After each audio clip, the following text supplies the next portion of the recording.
561 999 999 7 to 310,284. We now find ourselves with one unit too much on the left. 25 1. BHINKINGDYMCHINE, which is not registered in the machine or on the dial, but there is a unit too little on the right. It might be thought that this operation would lead to a wrong result. This, however, is not the case. By a simple mechanical linkage, the rotation which comes from the left-hand wheel is transferred to the unit's wheel, and this gives us 0,000,000,285, the right answer. If we have dealt at length with the tricks involved in subtraction, it is in order to demonstrate that the calculating machine follows the rigid program, in a field that the operator controls strictly, without anything that resembles in any way an organization of clinamen, allowing a greater or lesser degree of liberty to the machine.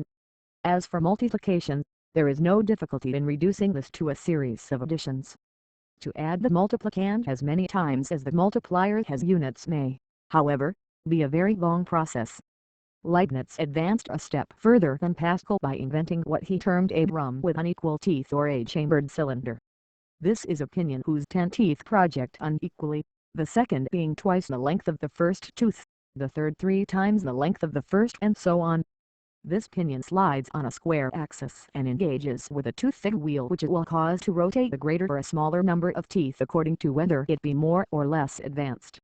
If it be in the position that corresponds with the figure 1, each turn will only cause the wheel to be advanced by 1 notch, only the longest groove can then engage with it.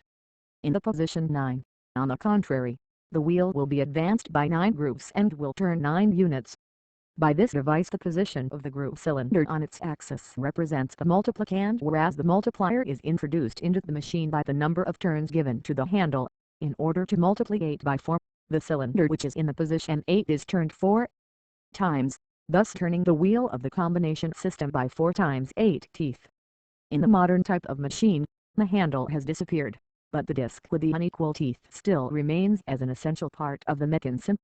In order to perform divisions, the machines subtract the divisor from the dividend until the dividend is exhausted. Only in the most recent model has the registration of the results been truly automatic. 252. CLCULTINGMCHINES. A DDITIONBYLECTRICL impulses. All the aforesaid principles are found in electronic machines. Fundamentally, however, the unit arrangement is entirely different. Instead of the rotation of a wheel turning by 1 notch, we have a brief electric current, in fact a pulse or pip. The number is represented by a series of pulses. It is sufficient to register the series of pulses representing several numbers to obtain their sum. This registration, however, differs according to whether the machines are electromagnetic or electronic. In the first type, the electric pulsations act on electromagnetic relays, generally on rotary relays. The prototype of these machines is Mark I, the design of which was begun by Professor Aiken at Harvard in 1938 and finished in 1943. This was followed by Mark II in 1946. These enormous machines beat all previous records in speed of action. A multiplication takes at most 6 seconds and generally only 4 seconds. These performances were soon surpassed, however, by those of electronic machines. These machines are not slowed down by the inertia of the metal parts that is unavoidable in electromagnetic relays. Instead of relays they have electronic valves, and the transmission of a signal is instantaneous. Since the inertia of the parts is practically nil, an electronic valve can't transmit 1,000,000 signals a second. It is obvious, therefore, that electronic technique has in this connection, as elsewhere, proved revolutionary. The first of these machines was Goldstein's ENIAC, made in 1944 at the University of Philadelphia. Its speed is such that they say it can calculate the trajectory of a shell before the shell reaches its destination. The essential features of these machines can readily be imagined. The main organs are 4 in number. 1. In view of the speed at which these machines work, it is of course impossible to write down numbers by hand to feed into the machine. There is in fact a manual operation before calculation begins. This registers the numbers on a solid record. This registration of the number can be made either by perforations in a card, or well-developed lines on a cinematograph film, or by magnetic changes in a metal wire. In all cases the signal is of the all-or-nothing type. 253. VHINKINGBYM to a reading mechanism for the numbers that have been thus registered is provided by a part which turns continuously. It is either a metal brush making contact through a perforated card with a metal cylinder every time there is a hole, or a beam of light passing through the perforations in the card, or the transparent marks on the contrast film falling on a photoelectric cell. In all these cases the reading system sends electric impulses which correspond with the number to be introduced into the machine. 3. An additional system, a counter, which will count the electric impulses as in the electronic instruments. For in the last group are the essential mechanisms which write out the results. This is accomplished automatically by typewriter-like machines. These 4 systems would suffice for the type of simple calculation that was done by the classical calculating machines. But the big modern machines are constructed so as to resolve very much more complex problems. For this purpose 2 other types of mechanism are necessary: program mechanisms and memory mechanisms. The program mechanism is constructed so as to register on a solid record not only numbers on which the calculation is to be conducted, but also the nature and the order of the operations. Obviously some codification has to be made in order to translate the data into a system of card perforations or lines drawn on a film strip. Thus the instructions of the operator to his machine are registered in advance. The operator does not guide his machine by supplying it stage by stage with the necessary data, but delegates his powers to the perforated card or film strip on which he records his instructions. This is exactly what we have hitherto defined as the program function of the second degree of automatism. It is noteworthy that though Bacon, with his Mark I, was the first to realize program machines, such a function was at any rate conceivable in non-electric machines. Charles Babbage, between 1812 and 1833, attempted the construction of an analytic machine governed by a perforated program belt. He worked at it for 25 years and spent 254 CLCULTINGMCHINES and £50,000, an unheard of sum in those days, and in the end died without having accomplished his project. As for memory, when we multiply we have to keep in mind all the figures until we arrive at the first product. When we resolve a complex problem, as we complete each step we have to write the results in the margin of our paper, or draw a circle round them so that they will be readily recognizable in the course of subsequent calculations. The HESE figures, WHWE preserved for a TIM-E in our MEMORY, or written down somewhere, are kept in the electric calculating machine in mechanisms which Louis Cofinal used to call reserve cipher or chiffres de reserve. Until the Americans, with their usual flair for picturesque journalism, christened them memory. The memory is in fact an auxiliary transient program which at an opportune moment, actuated by a code signal forming part of the main program, will enable the partial results to be reinserted in the calculation. The INRYSYSTM, the HELOGICLENGUAGE. The whole history of calculating machines may be looked on as an interplay between European logic and American technology. Pascal laid down the first principles from which the material realization evolved slowly for nearly 3 centuries. During the Second World War, America constructed the first electromagnetic machines, and later the electronic ones. The war brought a demand for machines which could rapidly calculate the solutions to various technical problems. A typical instance of American achievements was their ability to adapt technical methods and utilize them throughout, regardless of cost and complexity of design. Thus, in the realm of electronic calculation they created veritable giants with the delicate intricacy of the minutest machines, giants that are 55 feet long and 8 feet high, using up to 23,000 valves and 500 miles of wiring. These machines are kept in laboratories that need over 400 square yards of floor space.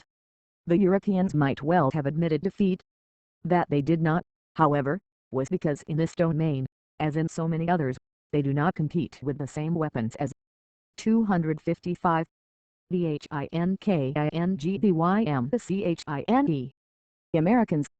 Then they find that a technique is too complex or too costly. They look for a different technique, reinvestigate the theory instead of making the machines, and invent roundabout ways which will allow them to attack difficulties insurmountable for them by frontal attack. In short, Europe is obliged to cultivate cunning where America relies on geometry. This leads us back to Pascal and to his calculating machines. Indeed, the spirit of cunning was triumphant, and European logic furnished a simple solution to problems resolved in America only at enormous cost.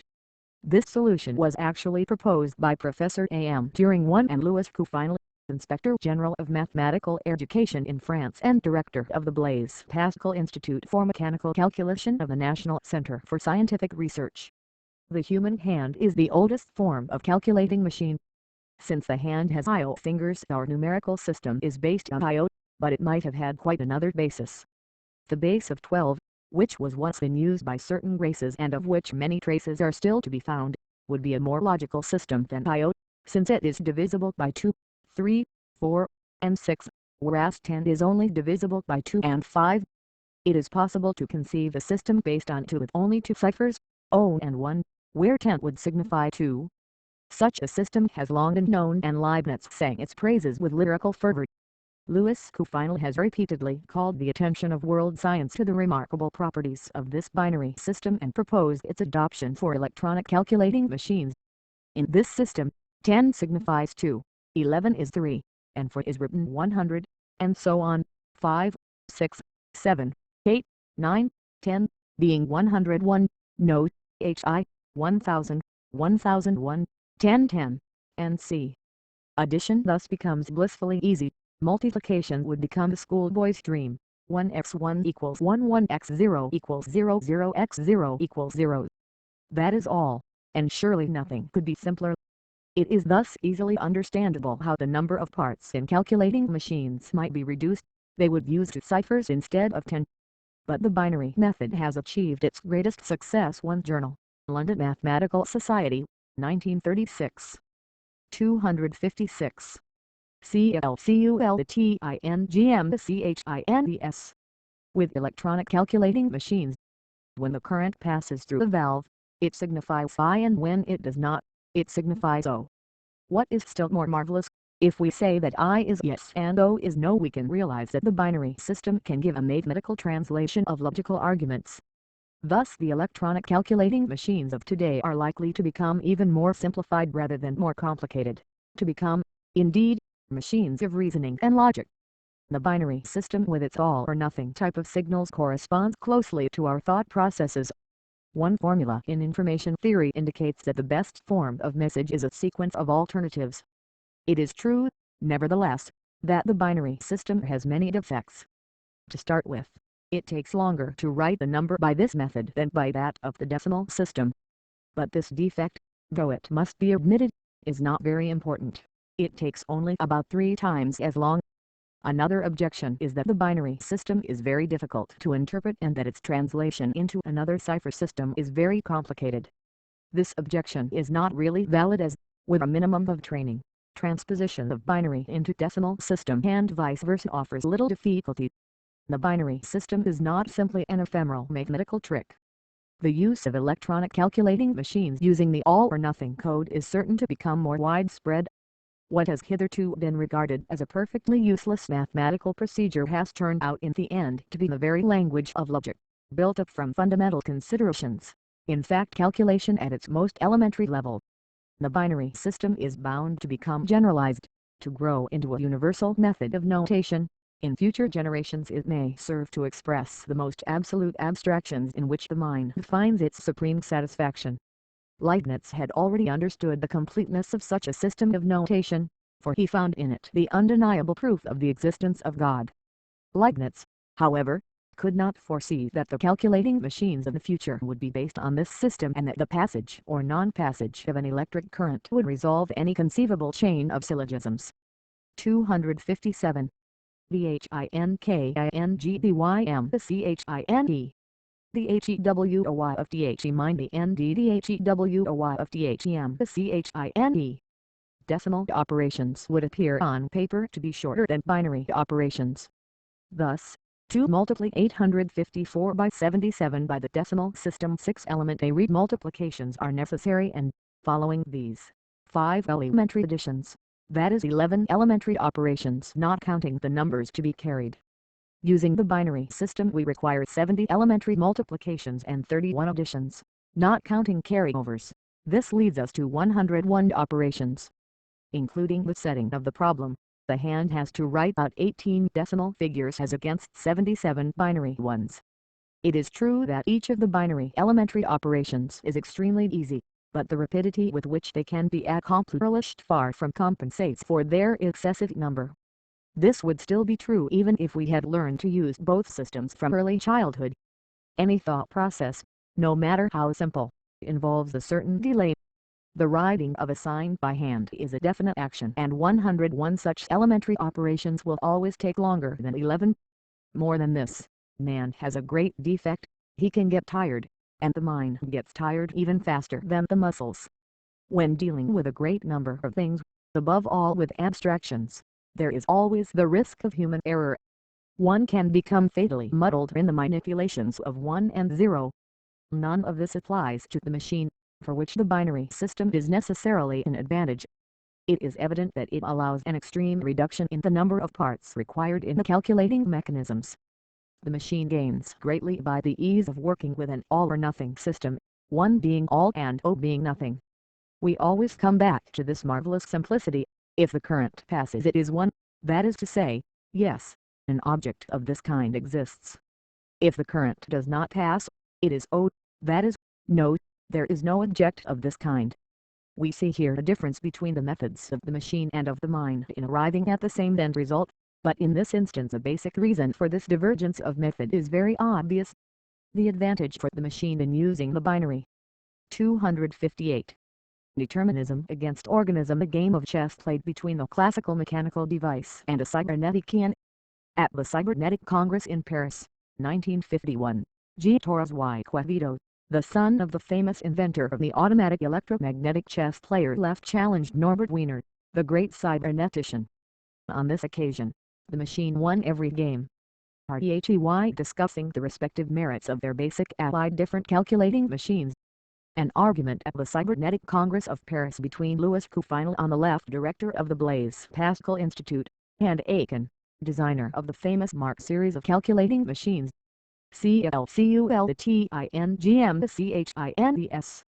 System depends firstly on the fact that it acts with a rapidity in its electronic working which would be quite beyond the human brain.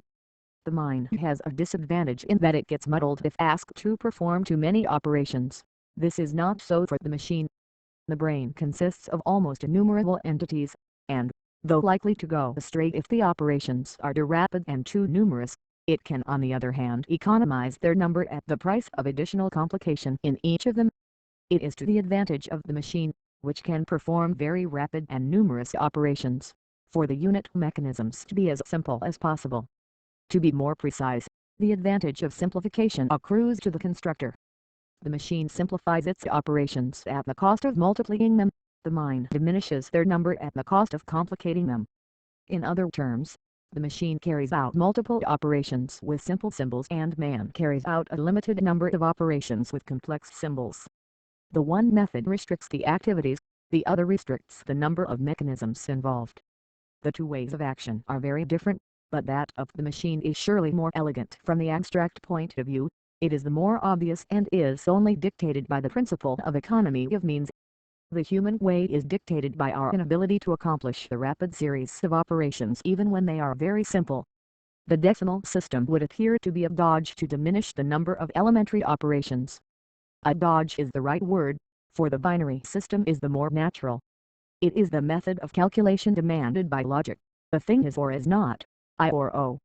The HE first, the MERIC, the NRELIZ, the TIO then S. If one spends a little time over the study of the binary method of mechanical calculation, one soon wonders how the electric impulses can be counted. In the decimal type of the wheel, each engagement causes the wheel to advance by 1/2, and at each complete turn of the wheel, the next wheel up the scale advances by 1/2. But in the binary system the counting is accomplished electronically.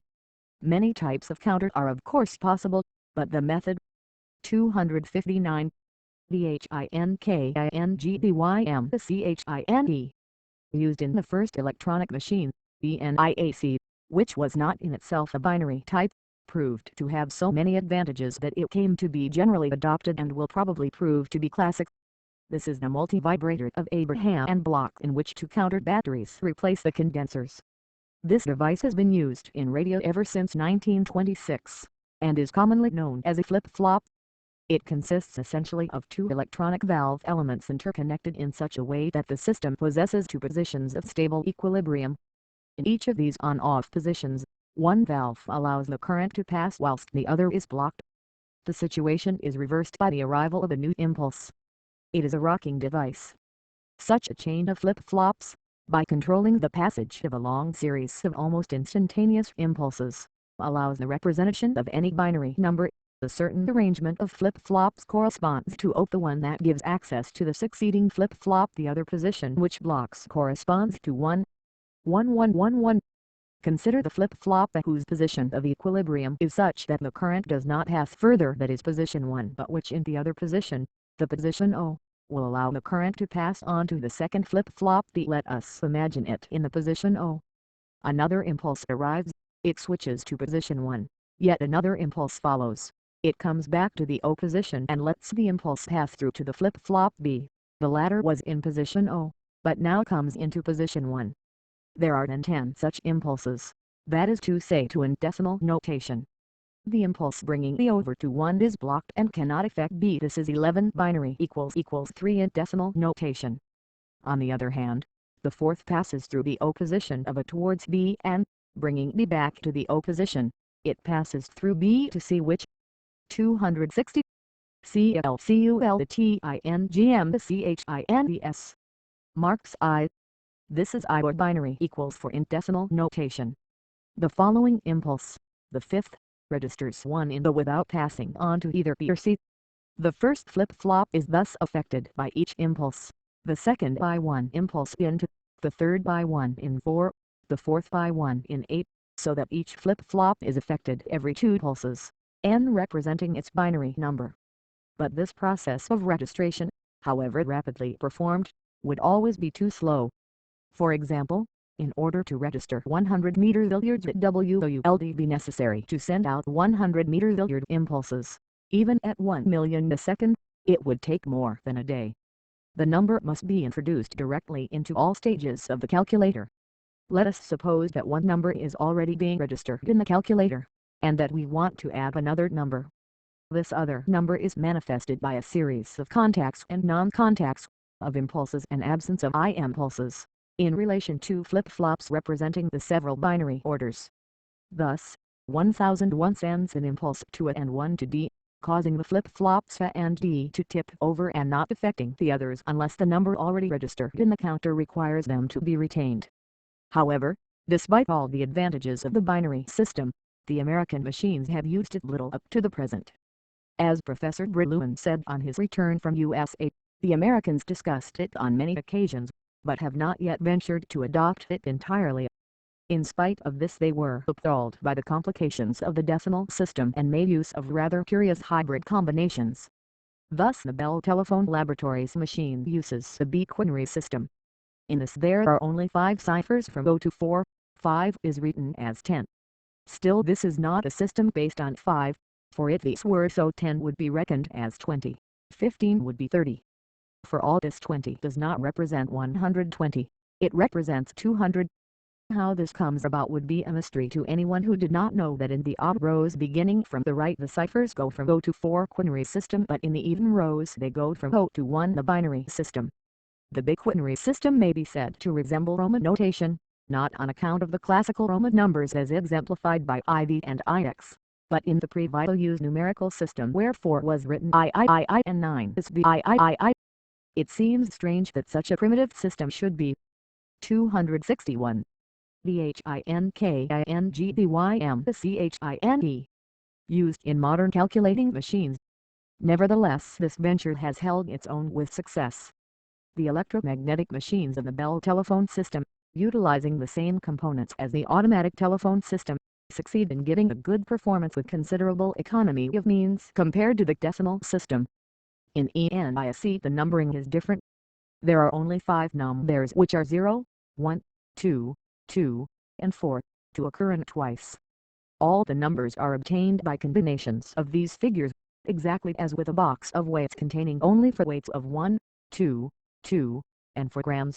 It would be easy to make up any weight in grams from 1 to 9, In the Mark II, Bacon took a step in the direction of the binary system, using this system of numbers up to 10, translating all the decimals into it, but at the same time maintaining the classic division of the groups into tens. This system is practically analogous with the former, but with for ciphers having the values 1, 2, 4 and 8. Today the best exclusively binary calculating machines exist in England.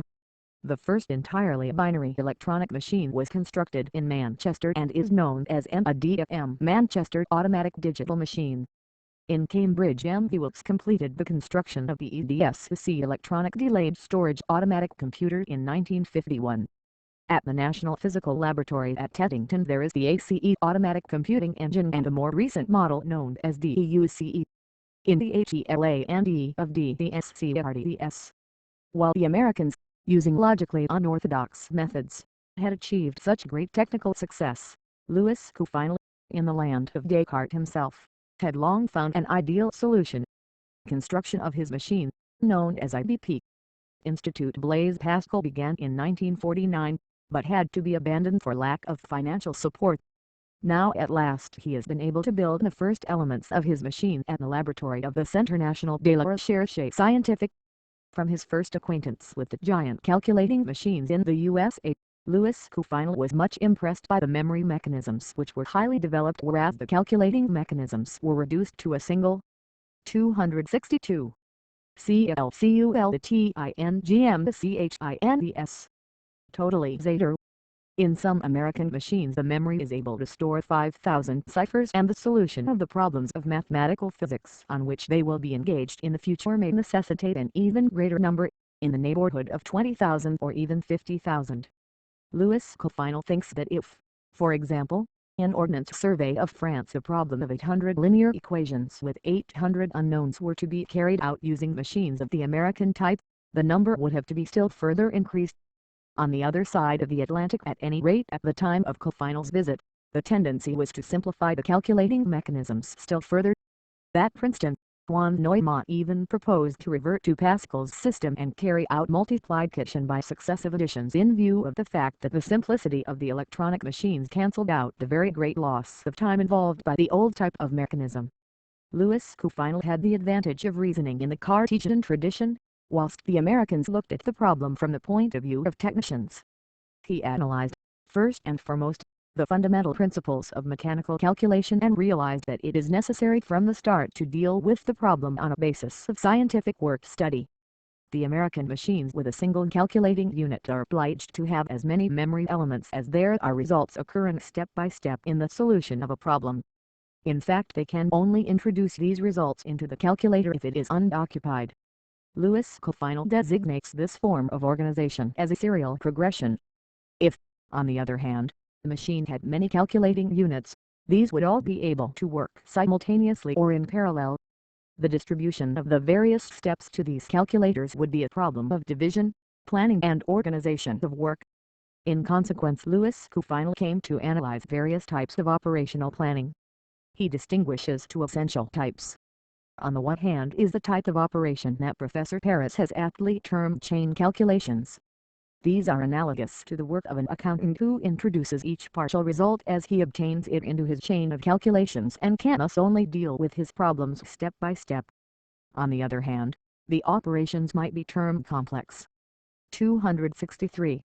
THINKINGDYMCHINE. Calculations. It is here not a question of a progressive solution. The partial results are worked out and introduced into a terminal chain. It is as if, instead of a single accountant, there were a whole team of workers, a calculating bureau. The work is methodically divided up in advance between the various calculating units. Some of these units yield partial results. These are used by others as the data for further calculations, which again may act only as intermediaries. The mechanism that figures as the head of the team takes charge of the final operation, which obviously must be a chain operation integrating the interim results of the collaborating mechanisms. The French genius for effecting mathematical combinations has been successful not only in elaborating the plan of operations, but in selecting the neatest form of solution. It is easy to understand that a well-organized plan of work can appreciably accelerate the operations of a calculating machine. The HEMEMORY unit. The greatest source of wonder for a layman in the modern calculating machine is the memory. The name itself is partly to blame for this.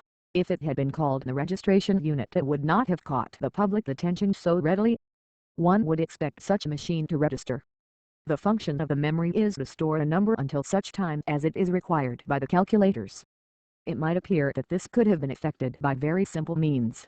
It might even have been effected by coded perforations in a card. All at once the mystery surrounding memory seems to vanish, and the layman might be led to think that memory is the easiest of all the cerebral functions to copy mechanically. This simple method of punched cards was the method used in the earlier electrical calculating machines. In the Mark I, the memory was a perforated strip like that of the program, except that instead of being punched in advance by the operator, the machine itself recorded the partial result. The reading machine found the number thus recorded in a particular coding and reintroduced it into the chain of calculations. It might be asked whether this faculty is a modification of the program effected by the machine. This it certainly is not. 264. CLCULTINGMCHINDS. The program could only be composed by the machine if it were capable of deciding by itself the appropriate moment for any number placed in reserve to be reintroduced into the chain of calculations. On the contrary, the program devised by the operator instructs the machine to transmit at a given moment to a specific totalizator the number which has been translated into the coded perforations.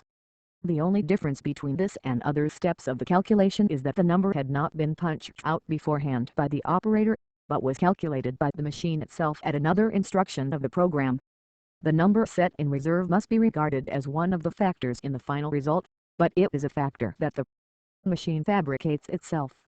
This factor is connected to the program from the start but left blank. Then, by a special form of feedback on this phantom factor, the machine brings it into existence by a feedback on the existence of the factor. This is well illustrated in the design of a program machine, that is, the machine in which all the factors depend on a common prefactor, by a punched card factor on which the effect acts.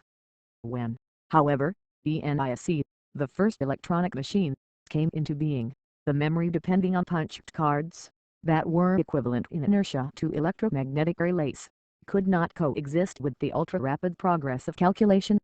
Another method for storing numbers in reserve had to be found. Unfortunately, whilst electronic mechanisms act with very great rapidity, the memory mechanism has to act with a considerable delay. It became a question as to how the reactions of the electronic mechanism could be slowed down. For this purpose, the train of impulses acts like a little surge of elasticity. Let us imagine a closed electric circuit round which there circulates a train of impulses which represent the number to be 265. DHINKINGDYMCHINE. Retained. These impulses travel with a velocity of 300,000 kilometers a second, that is, a practically infinite velocity. If this circuit contains a mercury tube and at each extremity of the tube are piezoelectric crystals, the sequence is as follows. The quartz crystal converts the electric impulses into ultrasonic waves. The mercury column transmits these ultrasonic waves with a relatively slow velocity. The second crystal transforms the ultrasonic waves into electric waves, which again complete the round of the circuit. This last is effected by a valve which rectifies the signals that have been deformed in their passage through the quartz mercury system. When the machine needs the number thus stored, the commutator passes the waves to the calculation mechanisms. Thus the train which was circulating on a loop is directed back into the main line. This ingenious method is often found difficult to realize in practice. In 1947, Professor Brillouin, in the course of his LEC tours at Harvard, obliged the designers of ENIAC to admit that their machine only gave accurate results 20 times in 100. This is not, however, greatly inconvenient, as the machine repeats the calculations until all the various calculating units whose concordance is necessary for the avoidance of errors give the same results. The final result alone is printed. This enormous deficit of 80% is due to the malfunctioning of the ultrasonic memory. What happens is that the mercury tube gets hot, causing the deformation of the signals passing through it. In England, the tube perfected by Professor Williams of Manchester forms a much better memory. The reserve numbers are written on a semiconductor screen where the different voltages remain visible for some time in the shape of conventional luminous points. The cathode beam reads these figures by scanning the screen. There are also optical memories which register the numbers in light or dark points on a cinematograph film, which is subsequently explored by a photoelectric cell. But in all these designs the numbers can only be read after a certain delay, which, however short it may be, inevitably slows down the ultra-rapid calculating procedure. It is necessary, first, either to present the registration panel to the reading mechanism or else to wait until the required number passes in. 266. CLCULTINGMCHINDS. Front of the reader. The ideal would be that a number that had been stored could be read at any moment, and to be able to write in another or efface one at any time one liked. There are, however, two machines which permit this, the American Selectron and the French diode valve memory. Another faculty of the giant calculating machines, which seems astonishing to the general public, is that when they go wrong they give no results, that is, they cannot actually make mistakes. This miracle, the apparent creation of the brain of a super genius, can be explained quite simply. Two or more mechanisms may conduct the same operation. The results are compared and delivered only if they agree. If they do not agree, the calculations begin over again. It seems almost too obvious. Even school children compare their results before handing in their solution. The LECTRONICBREINS. Calculating machines arouse lyrical enthusiasm amongst writers and journalists.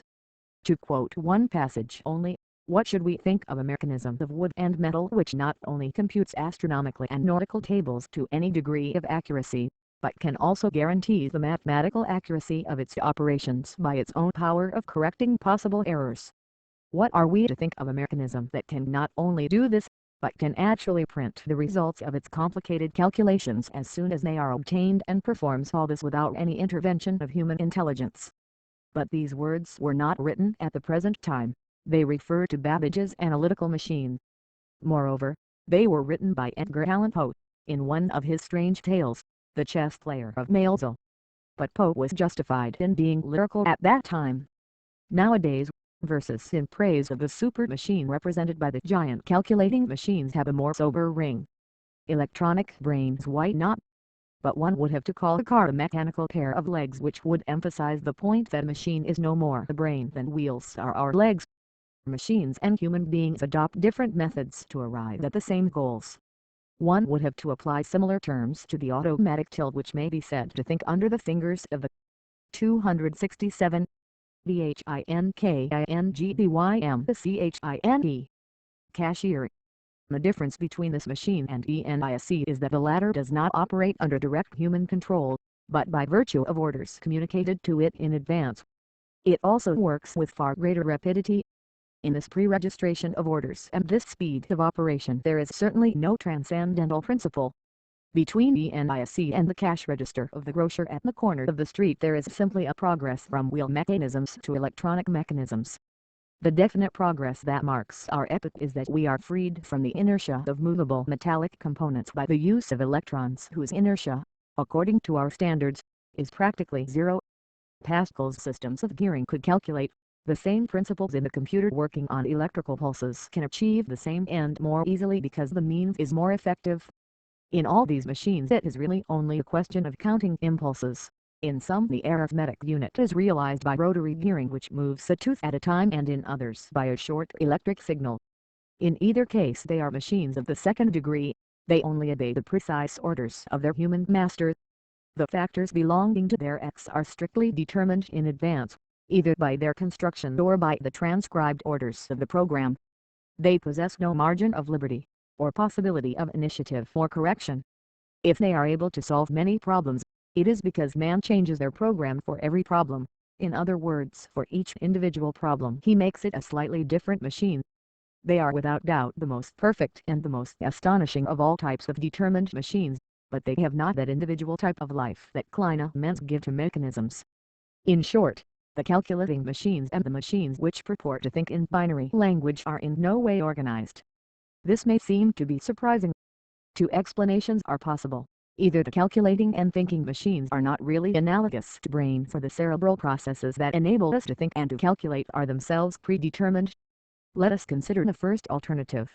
If the difference of method is obvious, the analogous function is less so.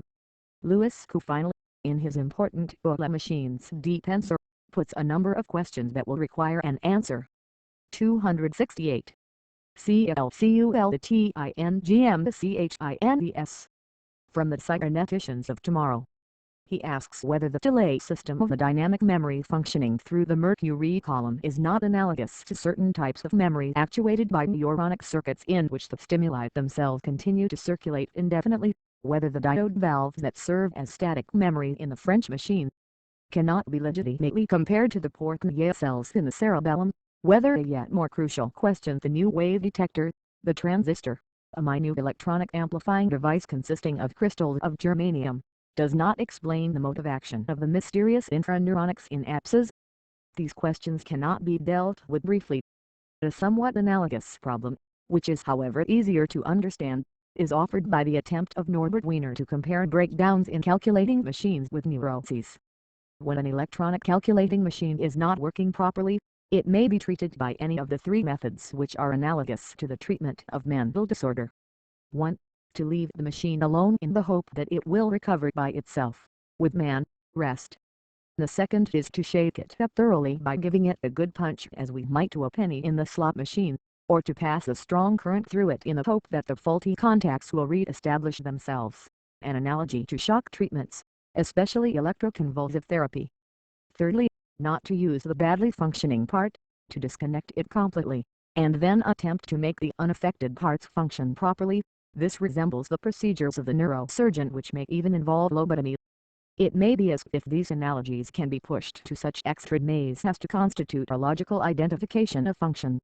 This may very well be doubted, and we should then be driven to consider a second alternative in which the calculating machine that is rigidly determined and not self-organized could be said to resemble the brain, because the latter is itself rigidly determined without any liberty of action for the operating factors. We can show that all reasoning is equally determined when it gives rise to a concept instead of an immediate activity. The resulting activity is part of a retroaction with the environment and is governed by feedback, but the concept is not. THINKINGBYMCHINE. If two men fight, their tactics of attack and defense are automatically determined by feedbacks which inhibit them or excite or modify them in conformity with the anterior situation. But if two generals fight each other through their intervening armies, they are obliged to formulate their decisions in terms of concepts, which will not be put into execution immediately and consequently are not modified at the moment of their formation. The combat tactics are the same for two men face to face in battle and the two opposing generals, but the armies of the latter have to be determined and cannot be self-organized.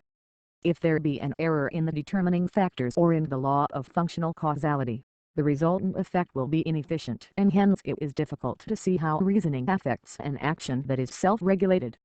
In the same way as arithmetical calculating machines might be instanced as models of the operation of reason, other calculating machines certainly offer a perfect model of activities into which thought enters.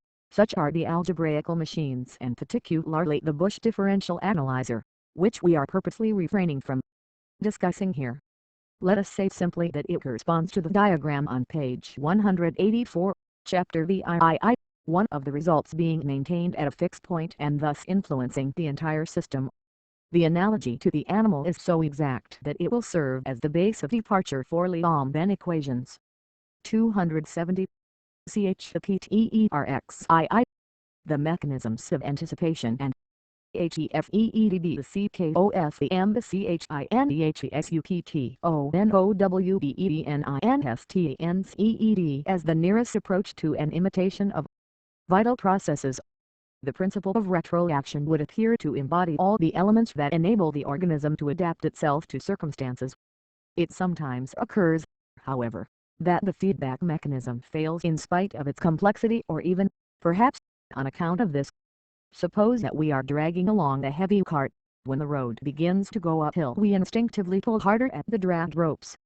The word instinct is the name that has been given to the feedbacks which enable animals to adapt their efforts to the task they are carrying out. Thus, the first sign of an increasing difficulty in pulling automatically stimulates us to increased effort. But even if our motor cars could adjust their power to the steepness of the road with the same degree of automatic certainty, their performance would still be inferior to that of our bodily mechanism. We do not, in fact, simply adjust our effort to the slope of the hill. We adjust it also to the length of the climb. We do not react with the same degree of effort to a slope of a few yards as we would to an incline of some miles in length.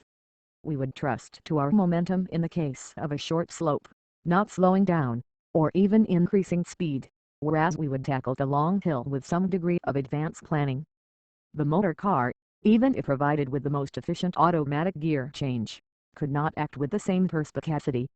With the least increase in the steepness of the road, it must change gear. If, on the other hand, finding that the car has memory, where feedback is powerless. 271.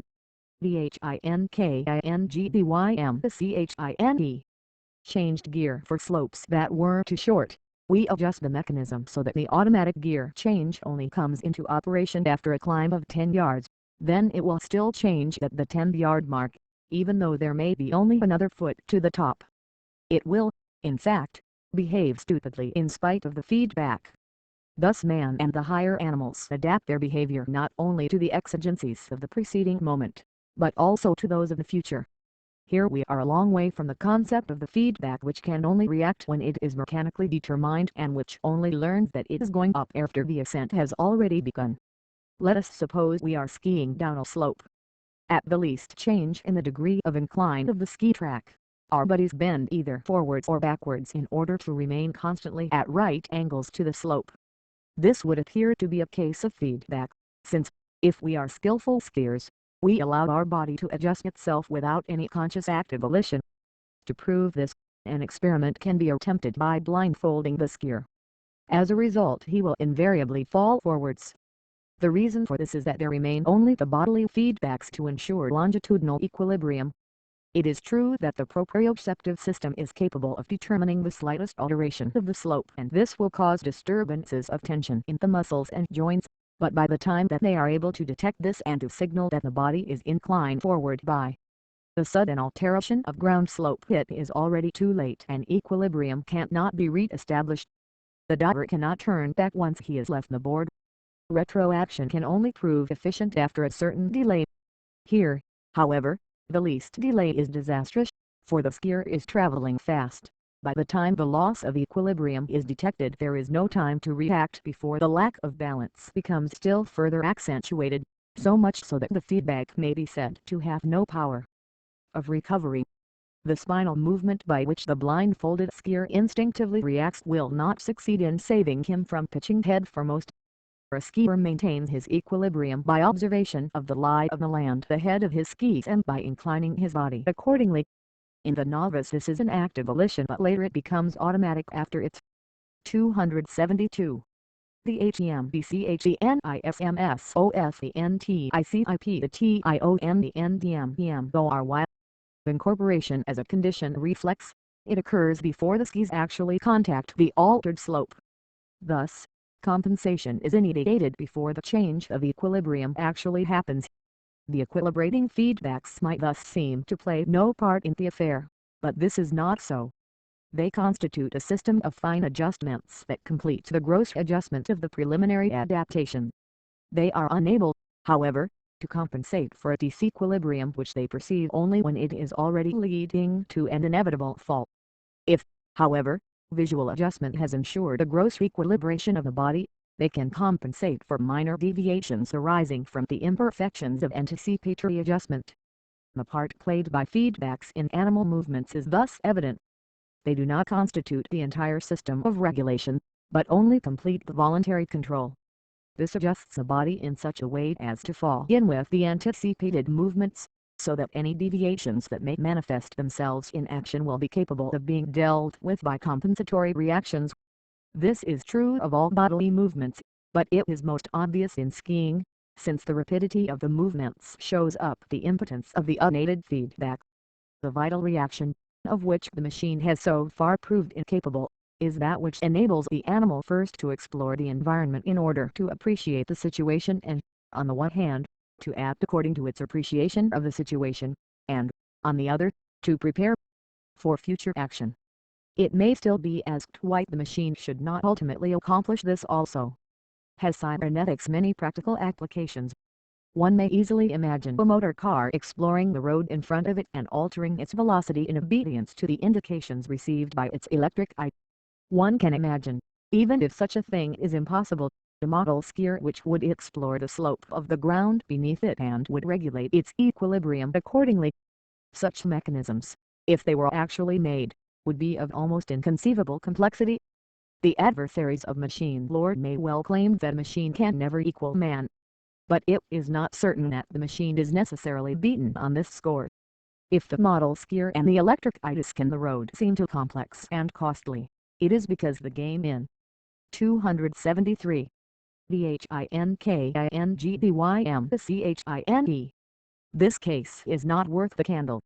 Mankind does not need a mechanism to economize those thoughts and reflex actions that are easy. What would be the use of a drinking machine that would pour out a glass of water at the instant of an electric device capable of detecting when we were thirsty, or of a machine to lace shoes or to play tennis for its masters? Here we put our finger on an essential consideration for the new science. It seems that the practical applications of the vast complexities of cybernetics are very few. It may seem marvelous when we think of machines performing human functions, but it is questionable if mankind wants mechanical replacement of precisely those functions whose subtlety can only be imitated by cybernetic mechanisms. A role of the machine will undoubtedly always be to reinforce man in actions requiring strength.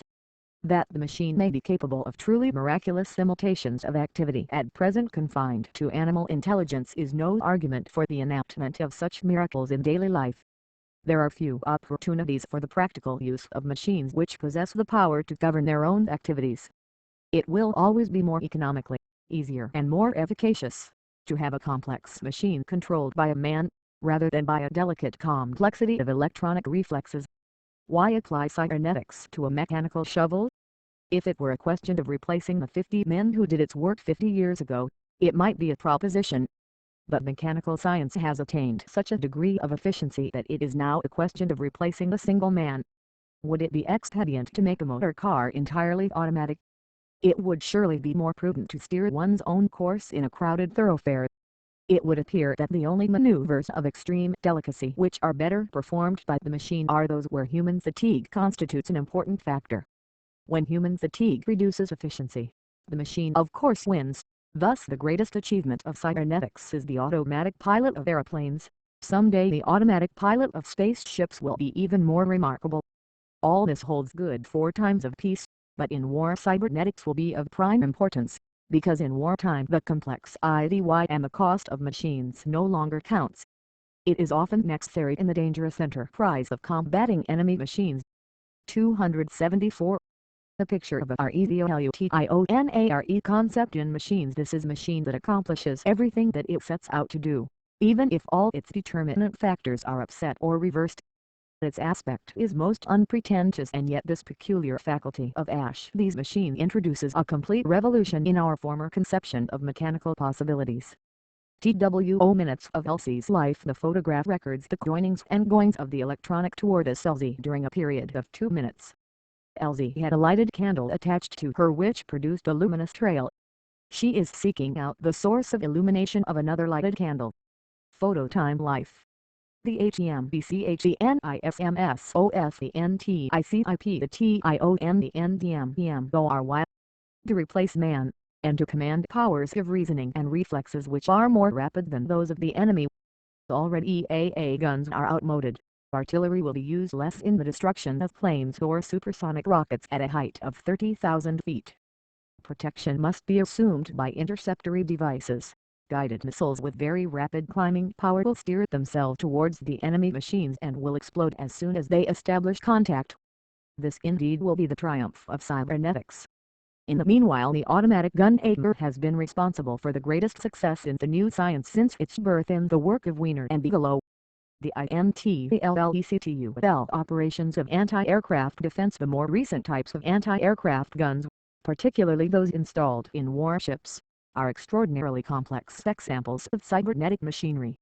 Generally speaking, they are military secrets, but in this book we are only concerned with the abstract principles of their functioning. Consider a man firing at a moving target. His bodily and mental operations may be detailed under 8 headings. 1. To find the target.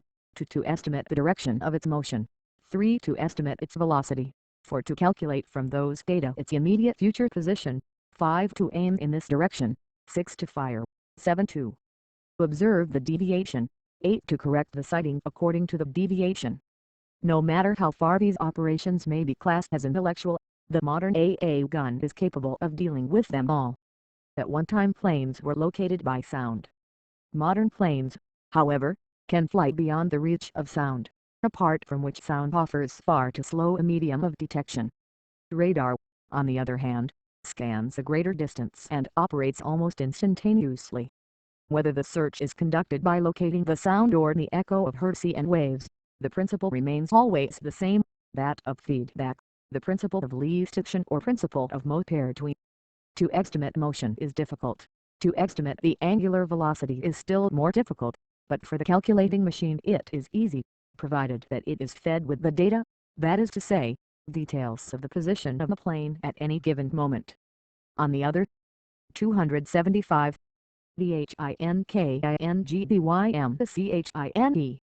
hand, the mechanical detection of the position of a plane is not such an astounding feat. If we consider separately the two components of these intellectual operations which have been combined under the single designation to estimate, we can see easily enough that each operation separately could be performed by an ordinary machine. But when we think of a machine that is capable at the same time of observing and of predicting the results of its observations, we marvel at its ingenuity. All of which goes to show what false ideas we are inclined to entertain about machines. All our former education leads us to underestimate their capabilities. The arithmetical calculating machines receive all the data about their problems from a human operator who registers them in accordance with some agreed code on a card, the tape, the film strip or a wire. These machines, despite their efficiency, only embody the lower degrees of automatism. They are slaves dependent on the commands of man. But the calculating machines that collaborate in the aiming of the anti-aircraft guns are at the same time less complex, for they have only to solve simple and unvarying problems, and yet they rank higher in the hierarchy of automatism in that their programs have certain gaps. These blanks in their information have to be sought out for them in the environment by sensitive mechanisms. It is thus a case of a third-degree complex, a machine that functions in relation to external conditions. Such a machine gives an answer to the single problem which it is required to solve, that of the position of the aeroplane by a given number of seconds hence. It observes the plane, notes the characteristics of its course, calculates from these data the point at which the gun must be aimed and gives the gun the necessary orders. But such a maneuver, based purely on intricate electronic data emanating from a calculating machine, would be inconceivable were it not for servo mechanisms. The servo mechanism constitutes the operating link between the calculating mechanism and the machinery for elevating the gun to its correct firing position. As soon as it is aimed, the gun fires. In all this there is nothing miraculous, it is an instance of classic automatism. But now we come to a more marvelous feature, that is, the observation of deviations and the correction of the angle of fire. 276.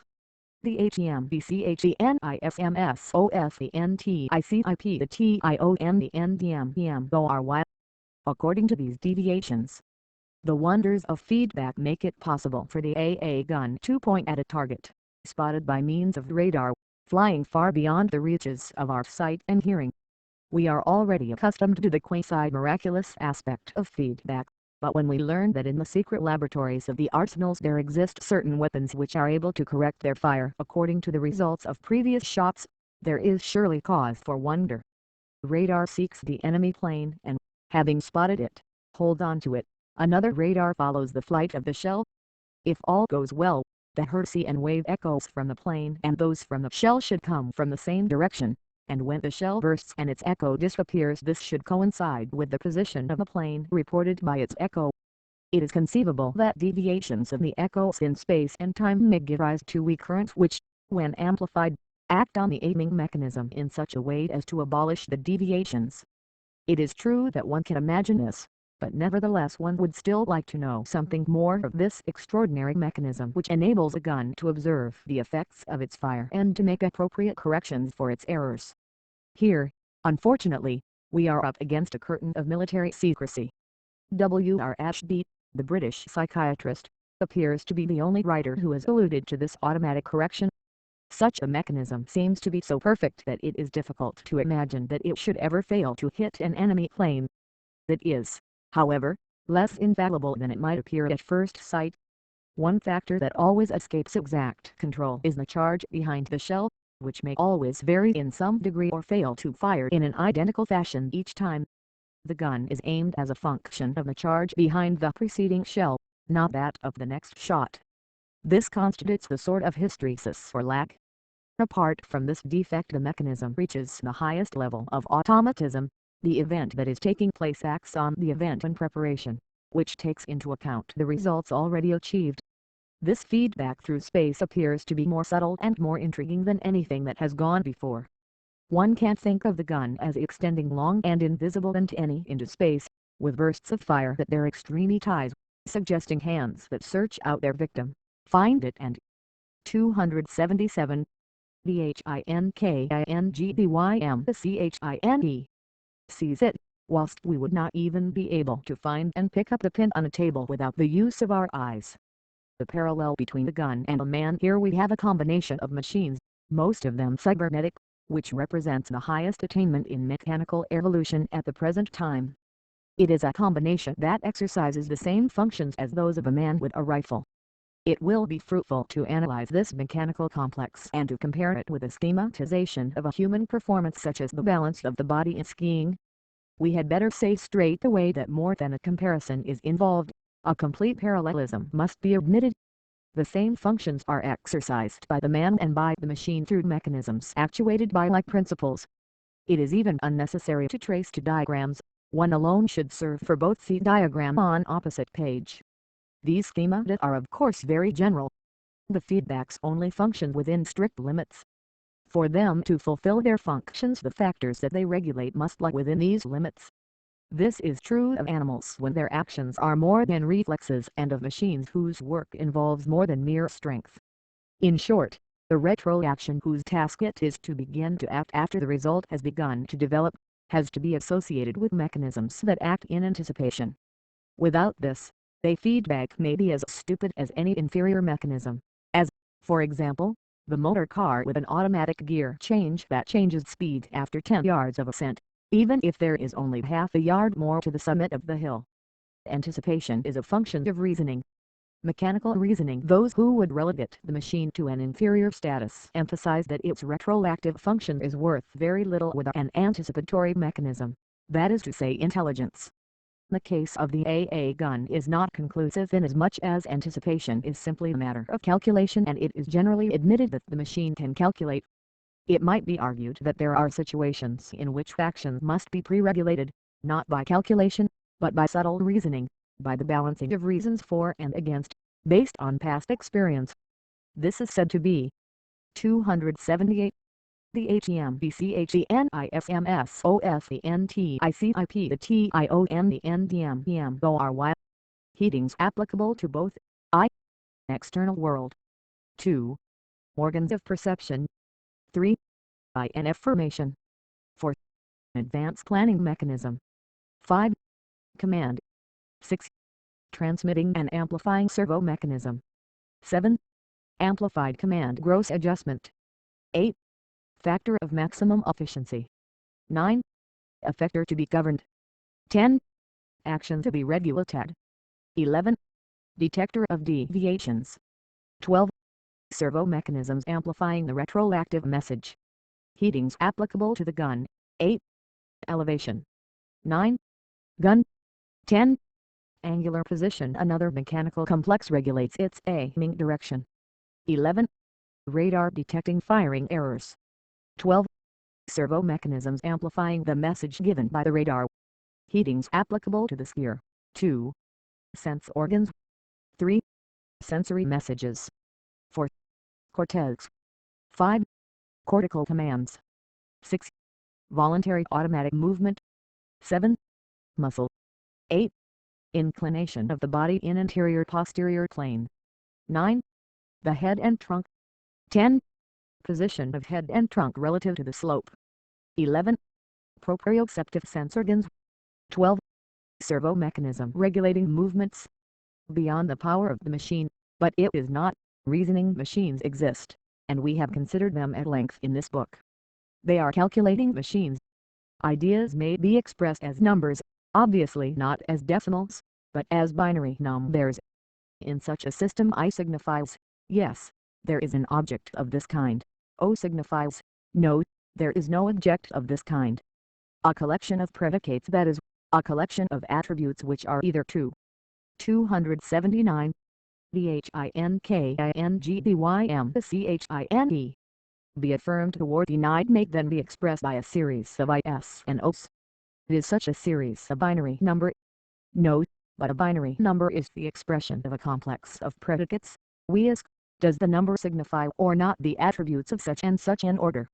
We may then give such numbers to the binary calculating machine, and it can utilize such elements for operations which will be none other than the traditional operations of logical reasoning. The revolutionary mechanical logic is in process of development. When an astonished world wakes up to it, it will be linked with two names, Louis Coufinal in France and A.M. Dudley in England. In 1938 Louis Coufinal published a remarkable article in the Review Europe, one which prophesied the advent of a cybernetic epoch, but which, being in advance of its time, passed unnoticed. The binary calculating machine is, in principle, a reasoning machine not solely by its own construction, but by virtue of the binary system, which is logical language. Although we seem to have arrived at the core of the problem of this book, we do not propose to treat the subject here. The fact that the machine can reason does not mean that we are unlikely to consult it as to whether or not to take our umbrella out with us, nor does it mean that a businessman is likely to put the problem of replying to a dissatisfied client into binary code. On the other hand, the fact that the machine can reason is highly important for our understanding of human mentality. For, now, we are in possession of a wonderful instrument for the study of brain function. For this reason, the author proposes to reserve this discussion for a further book. Here it may suffice to give an example of binary reasoning. Consider three predicates: it rains, it snows, I walk. We are putting them arbitrarily in this order. Then if 1000 means that it does not rain, it does not snow, and that I do not walk, 101 will express the facts that it rains and that I walk. 010 will express that it snows and I do not walk. Each of these rows of binary symbols forms what is termed a logical combination. One must be clear that these symbols are not to be confused with quantities. Let us consider the proposition, I walk when it does not rain. The proposition I walk is true, and the proposition it won Europe, 15th August 1938. 280. The HEMBCHENISMSOFENTICIP rains is false. We now write a series of binary numbers with as many ciphers as the system predicates, in this case 3 ciphers, and below each number we write O if the proposition I walk when it does not rain is irreconcilable with the number I symbol, and if it is reconcilable we write The new binary series obtained gives us a logical index which expresses the integral structure of a logical function. OI is the perfect logical expression of the proposition I walk when it does not rain. If we wish to make the same statement about snow, we get OI. Let us make a logical multiplication of the two propositions, that is, let us seek in what conditions the two propositions are reconcilable. All we have to do is to write the two logical indices one above the other, and to write I when to I signs correspond and O for any other combination. So this signifies that the only situation that is reconcilable with the two propositions is the fourth of the original series of binary numbers, ON. And this means I walk when it snows and does not rain. One could easily have arrived at the same conclusion after very little thought, but it is unfair to judge logical mechanisms by such a very elementary example. Suppose that dozens of predicates are involved and that the combinations are complex, that negations come into play. Such an argument might easily elude human attention, if not human intelligence. Even with only 3 predicates, rain, snow, and walk, things can become quite muddling. Let us take another proposition, I do not walk when it snows. Its logical index is O. Now let us pass over to its negative. It is false that I do not walk when it snows. One obtains the logical index of a negative by inverting the figure of the affirmative index. Thus, we have IIOIIIOI. Suppose now we wish to know in what way this proposition can be reconciled with another proposition, such as I do not walk when it rains. Oh boy oh. Now let anyone ask the most. 281. THINKINGDYMCHINE. Clear-headed person. When the two propositions, it is false that I do not walk when it snows and I do not walk when it rains, are reconcilable or irreconcilable, the answer will certainly not be very prompt and will stand a good chance of being wrong. Let the reader try the experiment for himself before reading on. If this problem is given to a binary machine, however, the machine will simply put the two logical indices face to face, where to TS correspond, the current will pass, where O interrupts the circuit there will be no current, and at once we will get the following answer. IIO. The verdict of the machine is that the fifth combination satisfies the two propositions, that is to say I do, or it rains, it does not snow, I do not walk. But even now that we know the answer, we still have to give a moment's thought to make sure that this is the only conceivable answer. So of course, the reasoning that we have to do does not involve any great effort of our intellect. What would happen if we had to take account of from 20 to 50 propositions? Our brain would give it up very shortly, but the machine never gives in. For it, simple contacts signalize the concordant propositions and the electric current gives us the answer, after passing through complicated circuits but still arriving at the answer almost instantaneously. Such a machine has been constructed in England. 1. This machine, constructed by W. Mays and D. G. Prince, deals with the logical relations between three propositions or variables A, B, C. These variables and their functions relations are represented in the form of binary numbers, essentially an abbreviated form of the Boolean expansions which are stored in electromagnetic relays, on I standing for truth, OFF for falsehood. The state of each relay is indicated by a lamp. 5 stores, each containing 8 relays, are provided. 2 of these, U, V, accept the initial propositions A, B, C, and their negatives. A third store, S, accepts the result of a logical operation performed on the contents of U and V. These operations, which can be selected by corresponding switches, are conjunction and disjunction or implication if, then equivalence if and only if, and negation not. The contents of S can be transferred to 2 auxiliary stores and from there back to U and V so that further operations can be performed by them. A tautological relation is indicated by the lighting up of all the light lamps of store S. See Nature, Volume 165, page 197, 1950. 282. The HEMBCHENIFMSOFENTICIP But the answer of the machine must not be underrated as a mere fortune-telling apparatus. Its use lies principally in the possibility of its controlling another machine according to the circumstances required. The answers that it will give will be the only ones that fit the premises furnished by the receptive mechanisms. If these responses are irreconcilable, there will be no response. The mechanism will simply refuse to act. Mechanical reasoning may seem to be marked by a defect that precludes any nuances in its activities. It works with all or nothing rigidity. But is our mind really any different? If we dissect any argument, we ultimately resolve it into a chain of syllogisms. And what is a syllogism other than an all or nothing proposition? Socrates is a man, all men are mortal, therefore Socrates is mortal. Between the setup that represents Socrates and that which represents man, a contact is made in which Socrates connects with mortal. Undoubtedly an all or nothing reaction, but with all or nothing complexes the binary system may succeed in expressing values. If we imagine that the tortoises of Great Walter, instead of being small toys, were enormous electronic machines in which one could introduce binary calculators, if they were only concerned with elementary calculations they might be relatively small. It is obvious then that all the extraordinary mechanisms of these artificial animals could be accessible to such control. However, such automata will probably never be made, they would be very expensive and without any compensating practical value. Or rather, they may be realized, if indeed they do not already exist, in some secret laboratories, but they will be engines of war, pilotless rockets destined to combat airplanes or other rockets. Completely autonomous, completely automatic, completely cybernetic, they will attack the enemy, pursuing him till they explode on establishing contact. Not only will they be equal to animals in one type of function, but they will surpass them in accuracy of perception, precision in reasoning and, above all, in rapidity of reaction. Even in the association of ideas, in reasoning, the man in the enemy plane, if it has a pilot, will be beaten in advance. As Louis Cofino points out, human intelligence can only deal with a very limited number of concepts preserved by the memory and subject to a very limited number of operations. 283. THINKINGDYMCHINE. Whereas the machine is able to deal with many more concepts and many more logical situations.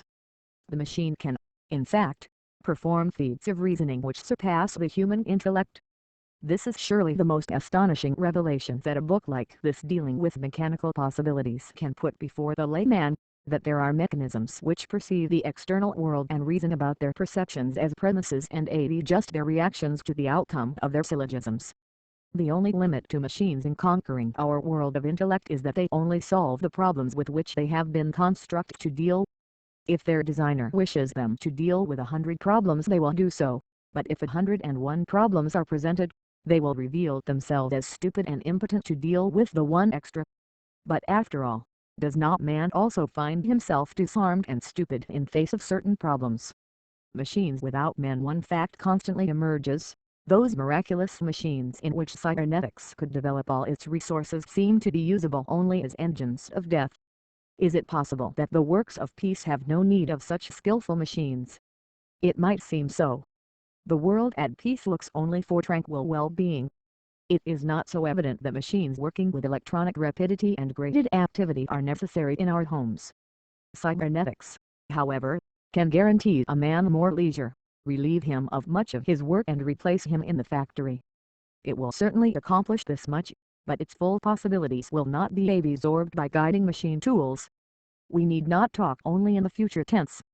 Two young engineers, E.W. Lever and J.J. Brown, have invented and constructed a mechanical complex which has much in common with the highly elaborate AA gun Ager, but it is much simpler. These men worked together on radar research in Canada during the war. Lever, the Englishman, appears to have contributed the basic ideas that were elaborated by Brown, the Canadian.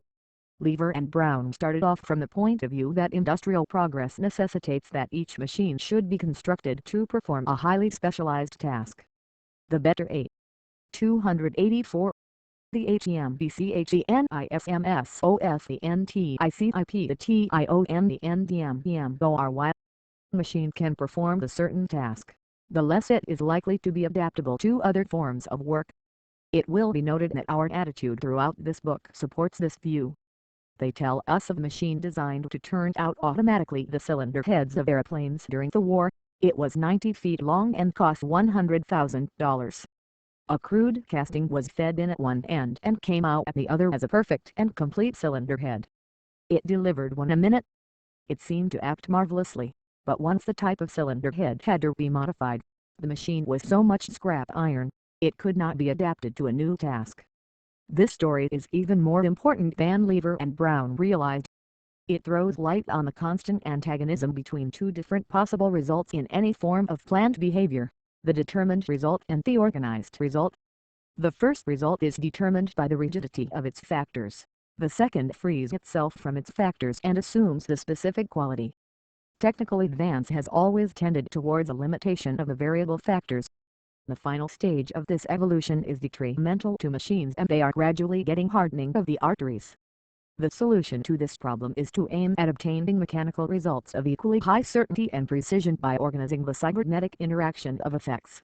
There will be a new epoch in the history of humanity when mechanisms pass from extrinsic, rigidly determined control to one in which internal organization allows them to imitate the living organism.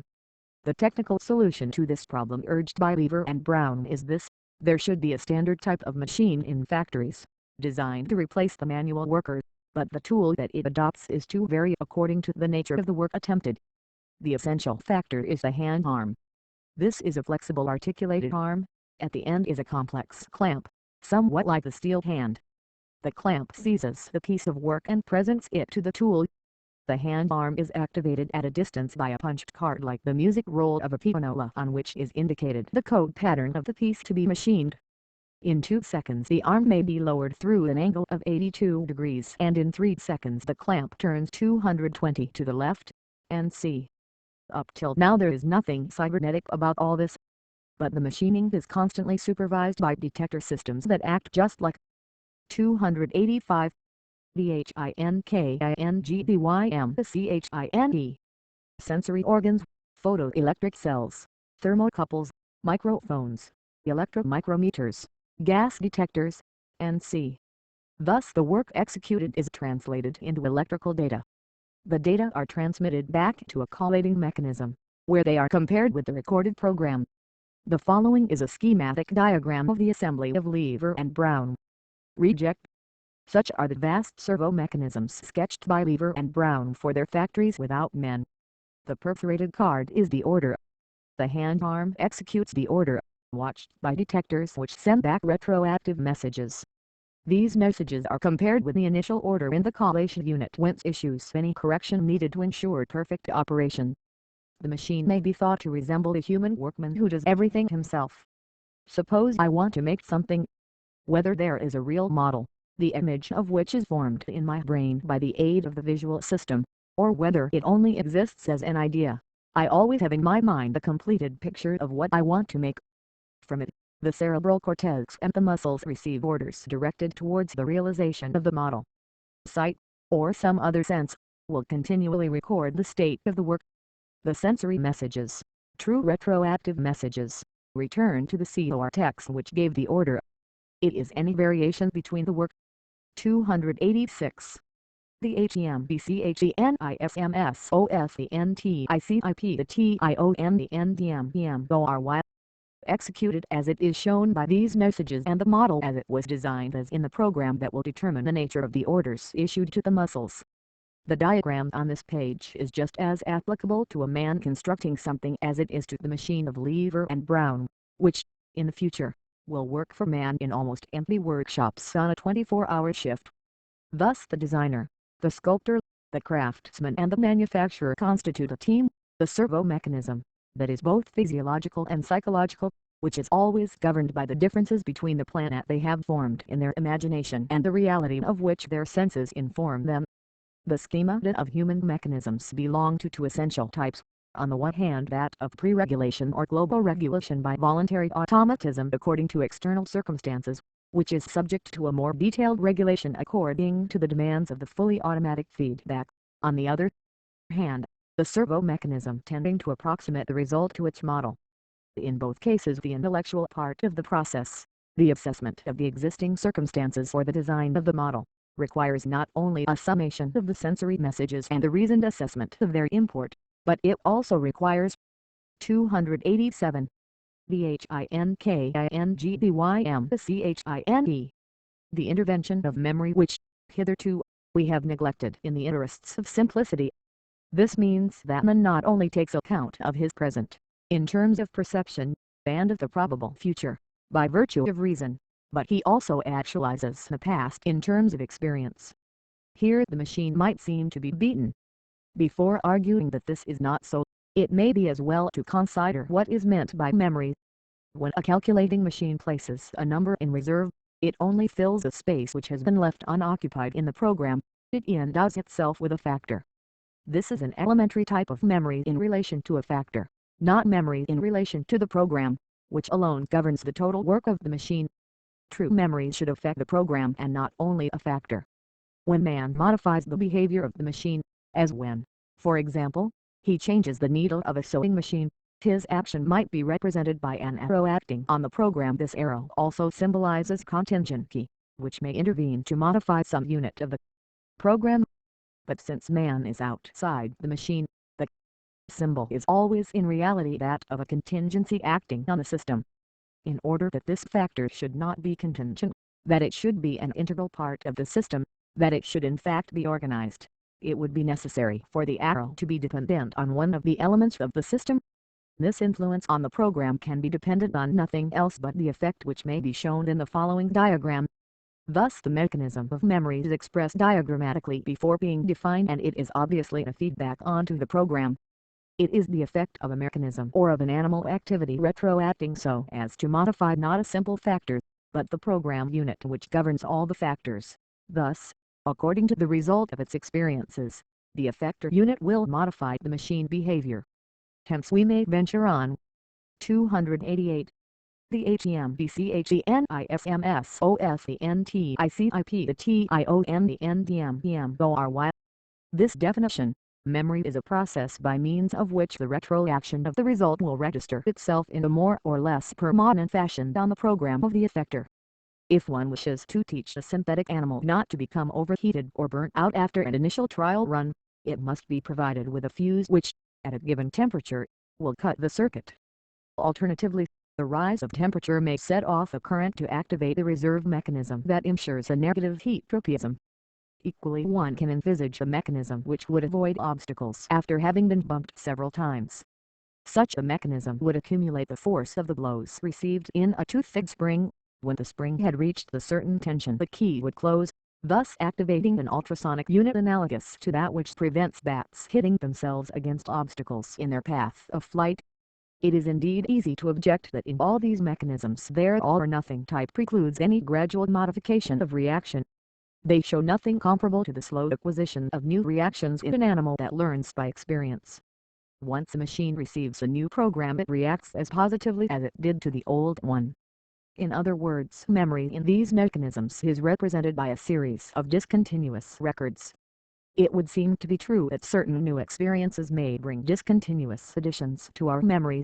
An unhappy memory may bring about a complete change in some of our reactions. Whether this be so or not, it is quite possible to impart a graded type of memory to machines. It is only a question of whether it is desirable or not. One may hope that future. The HEM, the CH in EWHICHTE itself. 289. The HINKINGDYM, the CHINE. Machines will reach a stage of development that is more adaptable to the finer shades than the somewhat clumsy efforts of the present day which justify the derisive remark, machine-like behavior. Albert Ducrot CQ has devised an ingenious system for the class of artificial animals that he calls Nosode. They will turn either to left or right when they encounter an obstacle. On the first occasion the direction will be a matter of chance. Let us suppose that the machine turns to the right. The effort that represents the turn to the right is registered as a memory of bad import, so that before the next obstacle it will turn to the left. In the future it will tend to turn in the direction that has proved to be the most favorable, that is, the one in which the sum of the angles of rotation is the least. These rotations, which may be classed according to the direction as positive or negative, are registered by the rotation of a disk. If a rotation of plus 15 degrees is followed by one of negative 20 degrees, the disk will finally rest in the negative 50 position, which will determine the next rotation in the positive direction, which on the whole has been the least unfavorable, and so on. This is surely the type of embryonic memory which can estimate the sum of the acts that it has already accomplished, but which cannot ever know whether the acts left undone rotation in the contrary direction would not have been more favorable. Ducrot CQ broadened memory to include habit, that is to say the memory of activities without concern as to whether their results were good or bad. He designed a disk which was to turn through a fixed plus positive or negative angle every time that the machine gyrated, independently of the angle of rotation of the actual turn. Thus, the series of angles of rotation plus 15 degrees, negative 50, negative 90 degrees, plus 30, plus 30 degrees, plus 470 would not put the disk in the O position, which would be the algebraic sum, but in the plus 2 position, which would bring about a turn in the plus direction by virtue of the habit formed. One might wish to equip the machine with a less simplified type of education. This would entail designing machines aiming at a more complex result, machines capable of playing some game. This does not mean necessarily machines capable of playing chess or bridge. Their day is not yet. Let us select a very simple game, the game of noughts and crosses played by 290. The HEMBCHENIFMSOSTHENTICIP Nearly all school children during class. It consists of 9 squares contained between horizontal and vertical lines. I draw a cross in one of the squares and my opponent puts a circle in one of the empty squares. The first player who can get 3 crosses or 3 knots in a row, either horizontally, transversely or diagonally, wins. Such is this very simple game, in which it is not difficult to recognize standard tactical plans, and in which the player who leads off need never lose, if he knows how to play. The machine exists which will play this game against a human adversary. It was constructed in England by D.W. Davies of the Mathematics Division of the National Physical Laboratory at Teddington. The first model was constructed after the war, but this was replaced by an electronic machine in 1952. The 9 squares are outlined on a transparent screen. Below the screen there is a panel bearing 9 knobs. The player presses one of these that corresponds to the square in which he wishes to play, and cross immediately lights up in the appropriate square on the screen. Then he pushes a special button which makes the machine play a counter move. The knot lights up in another of the squares on the screen. The player, of course, has no idea in advance in which square the machine will choose to play. The player answers the move of the machine and the machine plays again, and so on. The machine always plays the best possible move. If it starts, it will win or draw. If the human player starts off, provided he knows how to play, the game will end in a draw, but if he makes a bad move, the machine will win. In other words, the machine never loses. What happens in a mechanism that calculates each time the best possible move in a given situation? The machine has actually no choice, it cannot lose. In spite of the interesting aspect of this machine and the extraordinary subtlety of its design, its mechanism is rigidly determined. It is the complete slave of its program which has been calculated in advance. But we would like to envisage quite another kind of machine for playing a similar game. The squares will be holes into which the players put pegs. The pegs of the human player make an electric contact in a certain network. The pegs of the machine establish contact in another network. The machine begins and plays the first move blindly. The man does the same. The 291 THINKINGDYM machine plays again. But each time that the machine pegs its hole, it pierces a little hole in a tinted transparent film, the perforation corresponding to the pegged hole. That every move of film, which may be an ordinary cinematograph strip, moves a certain distance like the him in a roll him camera. At the end of the game, the him is cut off. If the play has resulted in a defeat for the machine, the him is rejected. If it has won, it is retained, and all the victorious films are piled one on top of the other. The machine has now a record of all its successful experiences. The question is how these experiences are to be exploited. This is simple. The perforated strips of him lie one above the other, and the pile of him strips can be illuminated from below. If, in 20 victories, 12 occurred after pegging hole number 5 at the HRST move, and 3 when hole number 1 was pegged, 2 with number 2 and 2 with number 8, perforation number 5 will constitute a sort of luminous funnel in the pile of HLMs, since the light will then have only to penetrate 20-12 equals 8 thicknesses of him. It will be sufficient for a photoelectric cell to explore the 9 points of the him, and the machine will now peg the brightest points, which in this case will correspond to hole number 5. Thus, at each move, the machine pegs the hole which its experience has shown to be the best. It is not, of course, the machine that invariably wins. Such a machine would be fully determined and of little interest, but it is a machine that will play better and better as it acquires experience. Matched against a skilled human player, it would undoubtedly lose, but against a novice an experienced machine would win. It is important to know that two similar machines will not work on an identical program. There are a number of combinations which will allow success. Each machine will play that which, by chance, allowed it to obtain its first victories. Thus, if a machine pegged hole number 1 and 1, it will always begin with the same hole, whereas machine B may have by chance acquired another tactic and will always start with hole number 5. The machine has, indeed, made a great step forward. It has acquired personality. There is, however, a weakness in its education. If the man, after playing frequently against the machine, discovers that it always plays the same pattern game, 292, he can adjust his play to counter the rather rigidly determined game of the machine. From that moment the machine will invariably lose, and so will never be able to register the successes that would automatically modify the program. In other words, it will be just as stupid as the classical machine and enter into a hopeless routine that can lead nowhere. That is not, however, of decisive moment.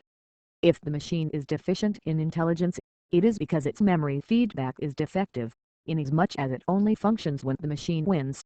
If it be endowed with a memory of its defeats, it will learn to adapt itself to defeats as well as it does to victories. All that is necessary is to retain the films of the defeats and to explore the perforations of these in the same way, but now to translate luminosity into a negative current. The mechanism will then be able to take account of defeats just as well as of victories. The positive current will give the number of one type of moves and the negative that of the others. The two will add algebraically and the machine will react to the whole that gives the strongest current. It is true that the machine will only adapt its play slowly to meet that of an adversary who has discovered its tactics.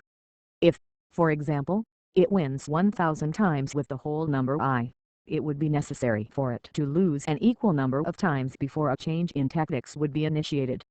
Although understanding seems to be very slow, it can correct its behavior more rapidly if it be provided with an internal mechanism by which the thickness of the pile of winning films will boost up the negative current of the defeats, so that a machine that has won 1,000 times with one hole will efface the memory of this experience if it loses 10 times. The machine is able to accommodate itself to circumstance by means of a new internal function. All this would suggest that intelligence is a complex of interdependent functions. The self-educating machine exists so far only in print. We should welcome its construction at the hands of others. In suggesting it, we were concerned to demonstrate that memory is a possible faculty of machines and that it is to be understood as a feedback modifying the program in a permanent fashion.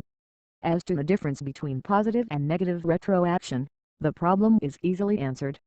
All the HEMBCHENIFMSOFENTICIP the TIONDNDMPM ORY 293 the memory is due to a positive retroaction. Negative retroaction tends towards an effect of stabilization. In this case, the nature of the effect is inherent in the effector and cannot be modified by experience. Those reactions which allow for the correction of deviations may be called tropic. They are retroactive messages tending to maintain a negative equilibrium on the part of the organism in relation to one of the characteristics of its environment.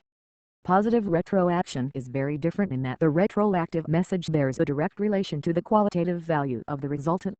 The greater the result, the more intense the retroactive influx which surnates and modifies the program, either progressively, or by steps. In this way the mechanical model stores up its experiences until a change in its general reactions occurs. Thus, the machine designed to play the game just described registers the results according to the number of successes. It is thus that we are emotionally affected pleasurably or otherwise by previously experienced events. 294. CHPTERXIII. Ashby's homeostat and the fifth degree of automatism. If the fulcrum of a lever or the direction of a current is changed, the machine concerned will, of course, modify its behavior. The watch will stop if the smallest part is missing. The displaced ball weight in the watt governor will cause the machine either to stop or to race. If the poles be changed, the automatic gun aimer will turn away from its objective and the automatic pilot, instead of pointing towards the northwest, will point to the southeast. Every machine, no matter how perfect, is the slave of its initial determinism. The problem is to find out how a mechanism can escape from its internal constitution. Whether a human being finds himself at the North Pole or in the Sahara, his body temperature will always remain at about 98 degrees Fahrenheit, and Ashby's homeostat, even with its poles reversed, is able to carry out its program. Its maker claims that it is the only machine that always does its duty. It is obvious that its construction marks a revolution in the history of machines and a new step in the establishment of the hierarchy of automata. WLTRC the NNONDND homeostasis. Walter Buchanan adopted the word homeostasis as the title of a series of conferences given at the Sorbonne from 1930 onwards. He was then acting as guest professor from Harvard University and these lectures were published in the Cours de Facultas. The concept of homeostasis dates from Claude Bernard, who coined the famous dictum, The fixity of the internal milieu is a condition of free life. Great Walter and Ashby like to quote this phrase, and Pierre Vendries has made it the keystone of his book Viet Probabilities, a cybernetic work written before the formulation of cybernetics. 295. Thinkingdymchine. Homeostasis may be defined, to quote Walter Gannon, as the faculty possessed by a living organism to maintain itself in a relatively constant state of equilibrium. It is here not only a question of actual equilibration, but of a persisting tendency to establish equilibrium, which implies that we are dealing with a case of retroaction. Cannon collected in his well-known book The Wisdom of the Body a series of papers written at Harvard University. In these studies he dealt with the stabilization of the properties of the liquid matrix of the body, with hunger and thirst, considered as a means of assuring its nutrition, that is, as a retroactor in maintaining alimentary equilibrium. His work deals also with the homeostasis of the blood in its many essential constituents, with a role of temperature, of hydrogen in concentration, and of the sympathetico-adrenal system in maintaining homeostasis. Once the possibility of creating cybernetic models of physiological function is realized, it is a natural step to design the mechanical analog of homeostatic equilibration. William Ross Ashby, director of the research laboratory at Barnwood House, Gloucester, undertook this stimulating adventure, the conquest of a new degree of automatism by the mind. Nearly all cybernetic work has been accomplished by teams in which psychiatrists or neurologists collaborated with electrotechnicians. Ashby worked alone. Higher mathematics had always been his pastime, and he had kept in touch with the progress of electronics, so on his own he was able to conceive, calculate and realize the most revolutionary mechanism in the world. The object that Ashby had in mind in constructing his mechanism is proclaimed by its name, homeostat, by which he sought to convey that his machine could seek and maintain homeostatic equilibrium just like a living organism. If homeostasis were merely the condition of equilibrium maintained continuously, which did not abolish deviations, though when they occurred it tended to neutralize them, every refrigerator might be termed a homeostat. But the merit of Ashby's work lies in the fact that his machine can seek and maintain homeostasis. It surpasses the promise implicit in its name. It balances conflicting tendencies towards equilibrium. It chooses between different, and sometimes divergent, forms of homeostasis. In doing this it imitates some of the much more complex mechanisms. 296. Isms of physiology which actuate various homeostatic regulators acting on one another to establish the wonderful system that is known as a living organism. This is the nature of the homeostat. It is a model of the equilibrium achieved by a living organism through a complex of equilibrating units, each of which reacts on the other. The homeostat is more than a simple regulating mechanism. It is capable of homeostatic activity, if such a term be permissible, an activity which does not depend on external factors. It imitates the innate activities of animals. Even when meeting with opposition, it may be considered to exhibit an artificial instinct. It is true that its activity is of a very simple type, the maintenance of a pivoted object in a certain position. That is all, but Ashby only wants to demonstrate the possibility of a condition being maintained by the machine, in spite of all sorts of occasional external irregularities. The mechanism DHT is like no ODHER. Consider the movable magnet mounted on a pivot within a coil through which current passes. The intensity of the current will cause it to turn more, or to turn less, relatively to its initial position. The SHBYSHOMBOSTTENDFIFDHDEGREEOFUTOM the TISM. 297. THINKINGDYM A stiff metal wire through the pivot moves with the magnet. This wire is bent at one end and the bent end carries a metal plate deep into a semicircular through filled with distilled water. 2 electrodes, one in each end of the through, apply polarizing EMFs of +5 volts and -5 volts respectively. It is obvious that, according to the position of the magnet, which is regulated by the strength of current in the coil, the plate will be subjected to a voltage of between 5 to -5 according to whether it approaches one end or the other. Now suppose, and here we come to the originality of the system, that this voltage is conducted to the grip of a triode valve and that this triode controls the strength of the current passing through the coil. The current intensity will vary with the potential of the plate and will in this way reflect the movements of the magnet. We have here the system where the current determines the position of a part of the plate whose position again influences the current. The positioning of the plate acts on the current that acts on the positioning of the plate. In short, the current intensity depends on current intensity. Here we have an integral feedback, the effector being 100%, controlled by its effects. One but only one unit of the homeostat has been described, and the machine is composed of 4 such units, each one of which is subject to the influence of the 3 others. The voltage of the grip of element A controls not only the current of the coil A, but also that of the coils B, C, and D. More precisely, the output current of the triode is sent to the 4 coils, each of which is subject to 4 different circuits, of which 3 come from the other units and the 4th is influenced by the activity of its own unit. If, for example, the magnet A turns through a certain angle on account of a stronger current received from B, its plate will be subjected to an alteration of voltage which will not only modify the current intensity of A but the current sent from A will affect that. In the coils B, C and D in all the units, the position of the magnets, and consequently that of the plates, will be affected, and this will modify the influence that B, C, and D have on A and on each other. 1-B uses the term self-feedback in this connection. The expression does not seem particularly fortunate, as all feedback circuits act on themselves and might therefore be qualified thus.